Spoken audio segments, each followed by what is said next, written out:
probably didn't matter how it went last night, but to the players, perhaps it did. Michael, you have been beating this drum, so was it the right move for the Lions to play the starters?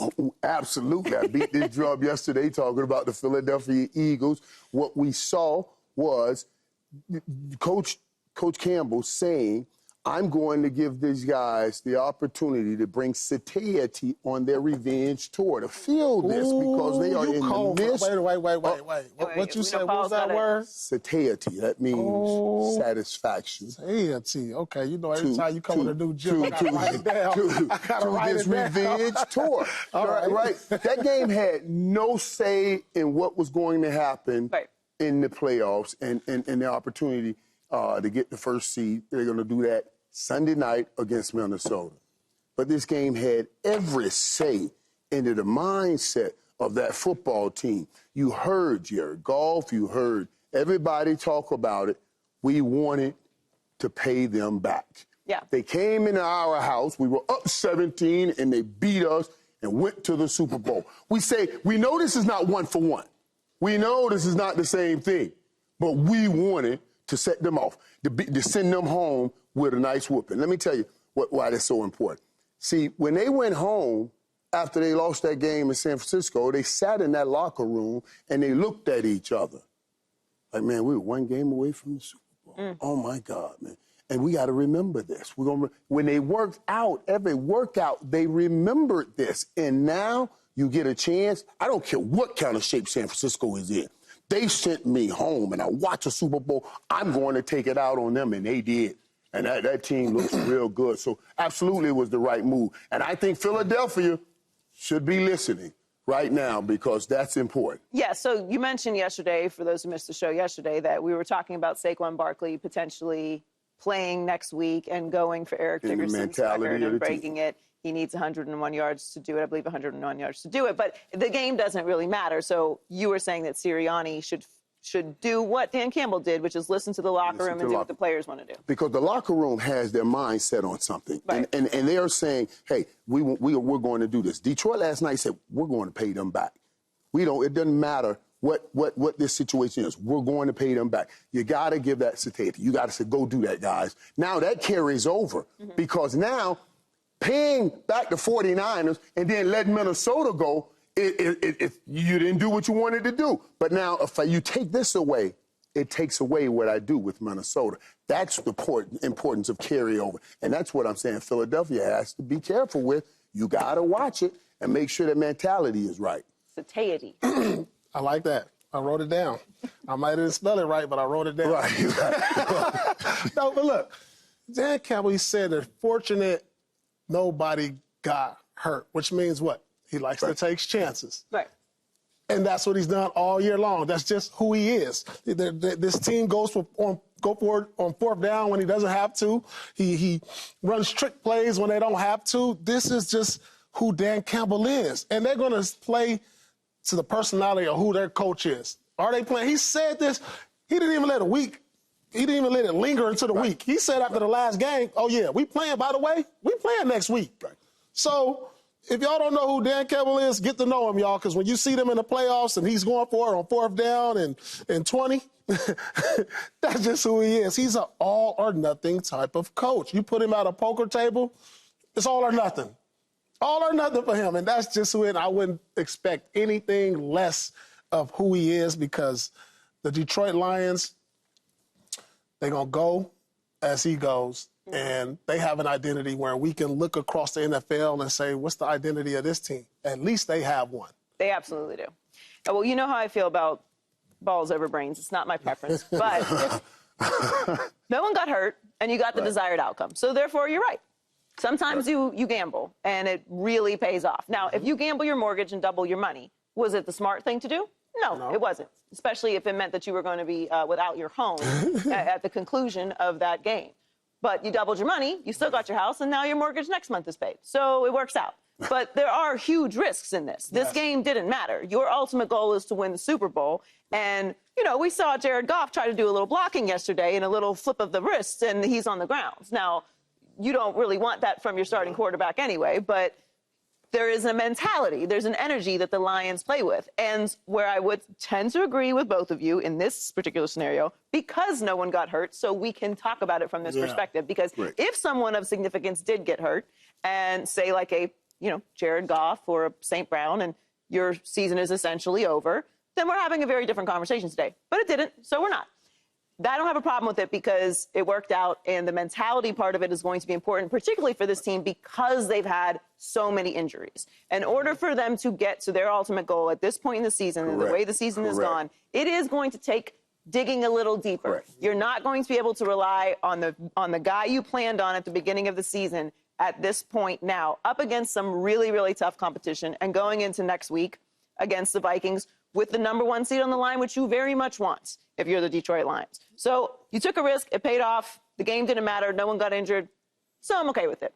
I'll openly admit, if someone did get injured, I would be up here cooking him. But that's how it works out sometimes. Sometimes you take a risk, and you got it right. So he did. There's nothing that says conservative about Dan Campbell. No. And in some situations, you need to do that. In other situations, you don't. And my concern with Dan Campbell has always been, in the biggest moment, when there is no tomorrow, can you reel back your instinct to roll the balls out and instead put your brain on the table? Sometimes necessary. I want to hang out with him on New Year's. Like Dan Campbell, he don't hold nothing back. I'm sure he's a good time on New Year's. Dan knows. They say only those of us who risk going too far know how far we can really go. Now, he always goes hard. I like that. At he's always taking those opportunities and taking those chances. But what we got to be careful with here is when you start talking about, the possibility of getting hurt. The one thing you can never do is go into a game ever thinking about injuries. I'm telling you guys, what trips me out is every time anybody goes in the game thinking about injury, you get hurt. You just got to go and play the game. And that's exactly what Detroit did. That was a great game last night. Yeah. I mean, San Fran played hard. They every time they got the ball, they went down and scored. And Detroit said, no, not on this watch. They matched it. That was a great game. I will tend to also lean towards you had to play the game and win it this way because of the revenge factor. That the storyline that went into this game, that the Lions really wanted to get, even to your point, it's not the same. It's not equal. They went on to go to the Super Bowl last year to the Niners. So you always say this, like a regular season game is not going to avenge a playoff game. Yeah. But there is something to this, especially knowing that the Niners season is over and your season is not, and you've been through a lot of adversity this year. So the morale coming out of this game is super important. We sent y'all home. They saw wounded duck, and they was like, you know what, let me go ahead and take care of this. Yeah. We're not going to help We're going to take care of y'all while y'all wounded. Well, they gave up touchdowns on the Niners' first 3 drives last night, did the Lions' defense. So can the offense carry them to the Super Bowl, though, Paul? I love their offense. Best offense. I mean, it's an exciting offense. I'm talking about trick plays. I mean, Ben Johnson is one of the most creative offensive coordinators, and I look forward to him being a head coach next year somewhere. The offense can get him there, of course. You lead the league in scoring, one of the most explosive offenses, but the thing that concerns me is the defense. I mean, I didn't like my bet was on Detroit yesterday, because we do our picks for the week, and I was scared, because they couldn't stop. They couldn't stop the Niners anytime down. Unless they can create turnovers, then they're in for a rude awakening, I think, in the playoffs. As much as great as their offense is, I'm just not confident in the defense. And when I look at the teams they may have to face, who are one of the better scoring teams, and Minnesota, Washington, I mean, Tampa Bay, I don't know. These guys, they can put up points on the board, and so I'm a little concerned on that end. But the offense is great. Absolutely, they can win a Super Bowl with the offense. Yeah, and I think they can also. Let's talk. This is a real offense here. I like to dub it a unique name. I call it efficiently explosive. Either offenses are very efficient or they're explosive. They're never both of them. And this offense is both of them. Yeah. Every time San Fran made a drive, I was like, okay, wait a minute, you guys aren't playing for anything. I'm waiting on you to relent. No, they came right back with the drive. And I mean, some incredible plays. And getting Jameson involved. Now, that hook and lateral with St. Brown and Yeah, James that was crazy. That was crazy. Because think about it. You're going to have a double or triple team on St. Brown, right? He catches the ball, 2-3 people around him. Ain't no better around. He's gone. It was brilliant stuff. And, yes, this offense, the number one offense, can get them to a Super Bowl. Because who do you stop? Who do you stop? They got two 1,000-yard receivers, two 1,000-yard running backs. They got most players with 1,000 yards and 7+7 touchdowns. They're scoring 40 points with no turnovers and at least 10. No, this offense can definitely do it. Efficiently explosive. They're going to have to. Because that's where they are right now. Yeah. And that's why this game next week against the Vikings is a playoff game. It's a great game because the Vikings offense can do it too. Right. But the Lions really, really, really need this. Yeah. The Vikings defense is spectacular. Yeah. So if they are in a situation where they have to go on the road, I actually trust the Vikings defense more than the Lions overall at this point because the defense has been giving up so many points. And obviously they've been devastated by injuries this year. Guys out for the season. You lost Hutchinson very early, which is, is really sad because he's the leader of their defense and an incredible player. So for them to be going on this run without him is really disappointing. But their defense is giving up in the last 5 games 30 points per game. Their first 11, they were giving up 16.6. So the drop-off is dramatic. Yeah. You are going to have to score 40 points to beat these teams in the postseason. And they're coming and they're ready. And their defenses are not as bad as yours. So to your point, Paul, there can be no mistakes. There can be no turnovers. Jared Goff doesn't have to play the best ball of his life. Now, I think they can do it. I'm not writing the Lions off. But when you're looking at what lies ahead of them, especially if they don't get the 1 seed, it's pretty daunting. Right, but when you score, like you say, you give up 30 points, right? What makes it difficult is, all right, we're giving up a lot of points, and most defenses say, we're going to stop this guy. We're going to stop this guy. I got to stop St. Brown. No way. If I focus on stopping him, no way they can come back. Right. That's not true at Detroit. If they lose, you stop St. Brown, Porter, or James Wood. These guys will find another way, and that's so like yesterday. That's what they're doing. No matter who you focus on, we have someone else. That's why I say, and they run an efficient offense. They're not turning the ball over. And they're explosive, so they can score quickly. They can score quickly. It really is. It's a daunting task for anybody. And they have to know. Right. But they have to think, Paul, we are already in the playoffs. Right now, long as we win, we got to win every game at home starting Sunday. They'll never have to leave Detroit. If they lose to Minnesota, they got to play the Bucs in the first round. Right. And if they want to get into the shootout with the Bucs, from what I just saw last Sunday, Baker Mayfield, that's going to be a problem. That's going to be a problem for them. That's not a team you want to see. But you bring a great point. And what you just talked about really emphasized why it's important for them to get home field advantage. Why it's so important. You can't get pressure on the quarterback as is, right? So now, home field, that thing be loud. It gets loud in Detroit. So you can maybe hold these offensive linemen, make them come off the ball a little late. That means it's even more vital for them to get home field advantage. They need it. When I think about that, you know what I'm saying? Because they're not getting to the quarterback. Right. No. Well, switching over to the Niners side of the game, Brock Purdy threw some bad interceptions in the second half last night when trailing in the second half this season. Purdy has only thrown 3 touchdowns and turned the ball over 9 times. With only 1 year left on his deal, there will be a lot of questions swirling around Purdy and the Niners this offseason. So it's been a disappointing season overall for the Niners, of course, but did Brock Purdy lose money last night, Michael? Well, if Brock Purdy's elbow was healthy, I wouldn't say he lost money.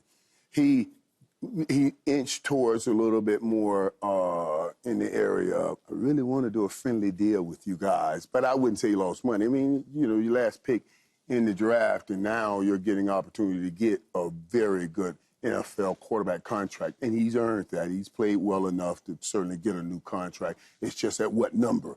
At what number? And I think what they'll do here in this situation, they'll give him a number that'll sound good, but what we got to look for is how quickly they can get out if it's not good, if things don't go great, or if something does happen to that injured elbow and things like that. But Brock Purdy has earned his money, and he will get some money. It's just, I think it'll be a good, friendly deal. The more and more I think about it, he lost money on the year. Because I'm thinking this. Think about this, Michael and Joy. If he had the year he had last year, this year, and they went to the Super Bowl or one of the top teams, he'll be talking about being paid more than Dak, right, or about the same. So if you look at it like that, think about this. If the San Francisco was supposed to be San Francisco, who we thought they was going to be at the beginning of the year, leading the division, probably going to see Detroit in the NFC Championship, then Brock Purdy was going to be pushing those $60 per year. you know what I'm saying? Yeah. So and when you look at it like that, he lost money on the year. Yeah, so, not just this game. Not just this game. So, but he's going to get paid because there's going to be somebody out there that needs a quarterback. Right. If it's not San Francisco, he'll have suitors. He's just not going to get the number that he could have got because he could have got up in the upper 50s or 60s. Certainly. I mean, there was, MVP talks. Right. And he's had a spectacular entrance into the league. Yeah. But the question about Brock Purdy has always been, can he win when he doesn't have all of these tremendous pieces that San Francisco has around him? And that was answered. The answer is no. His numbers haven't dropped that dramatically, but the wins have.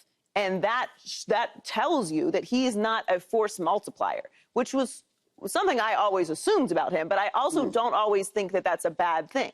People call game managers like it's an insult. It's not an insult. It's not an insult. It's the highest compliment, actually. I think so. It's the highest I think so. compliment. You're doing It really what's is. being asked of Right. you. And if you have a head coach like Kyle Shanahan, do what he says. Like he's really good at that. He's made mediocre quarterbacks look like superstars. I mean, Jimmy Garoppolo is in a Super Bowl. So you can trust what he's doing and run his offense and utilize the pieces around you. You don't have to be a superstar. However, when the superstars aren't available, and specific superstars at that, you can't get paid superstar money because you're going to lose those pieces. They have to be able to have flexibility, and maybe he won't be there.